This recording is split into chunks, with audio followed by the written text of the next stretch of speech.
What inspired you to go into nurse anesthesia? So my track to becoming a nurse anesthetist is sort of a long one. And probably what you have to do is go back to the beginning. From the time I was a very young man, I grew up during the time of the Vietnam War.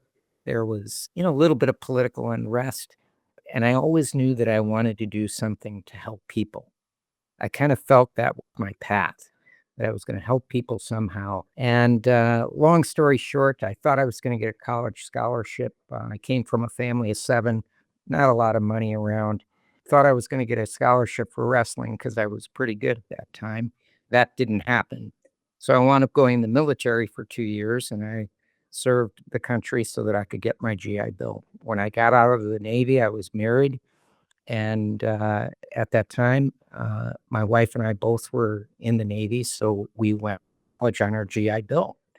I was at the time working as a mechanic in an aluminum foundry, and I was taking engineering courses. My wife was taking physical therapy courses. She wound up switching into nursing, and I realized watching her take her nursing courses that I think I'd rather fix people than fix machines. And so I pursued a degree in nursing at the University of Wisconsin in Milwaukee, graduating in 1985, and wound up working at Children's Hospital in the pediatric ICU. After a year there, my wife, who's from California, we decided to move back to California, and we both took jobs at UCLA. She was working in neonatal ICU as a neonatal nurse, and I was hired in the pediatric ICU at UCLA. During my course there, I was in the ICU for about 5 years. I was the assistant nurse manager of the pediatric ICU. During that time, my wife had pursued a nurse practitioner degree. She received her master's in neonatal nurse practitioner. So she was working as an advanced practice nurse there. And I was considering my options. I was either going to do I was considering a pediatric critical care nurse practitionership, which they offered at UCLA. I would have been a nurse practitioner on the cardiothoracic team probably. But one of my mentors in the ICU is Dr. Judith Breaux. She's an anesthesiologist as well as a pediatric intensivist. She encouraged me to go into nurse anesthesia. It happened at the time that I was also part of the negotiating team for the nurses for the union.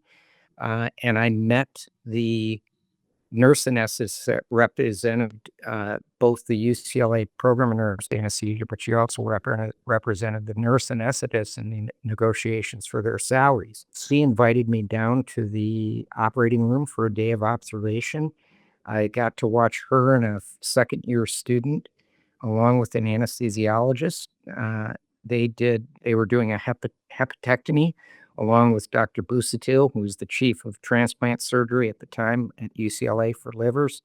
And I saw the command that both the student had, the nurse anesthetist, who was really, if the student struggled, would teach and pick up the ball, and the consultation with the anesthesiologist, the way the team worked together, the command they had on a difficult case was amazing. And I was hooked. There was just no looking back for me. There was not even a question that I wouldn't become a nurse anesthetist because it was fantastic. I can still remember how excited I was when I came out of that operating room and said, I think this is what I can do. And that was in 1992. I immediately applied, and it just so happened that a person had dropped out of the application process. So there was an empty spot open. At that time, they only took 10 students. They would have over 500 applicants from across the country. They took 10. One of them dropped out. They went to Wayne State, and I picked up that slot. And so I started a year earlier, and I finished in 1994. Thank you so much for listening. I hope you enjoyed. If you don't mind, please leave a like and subscribe. And with that being said, see you in the next one.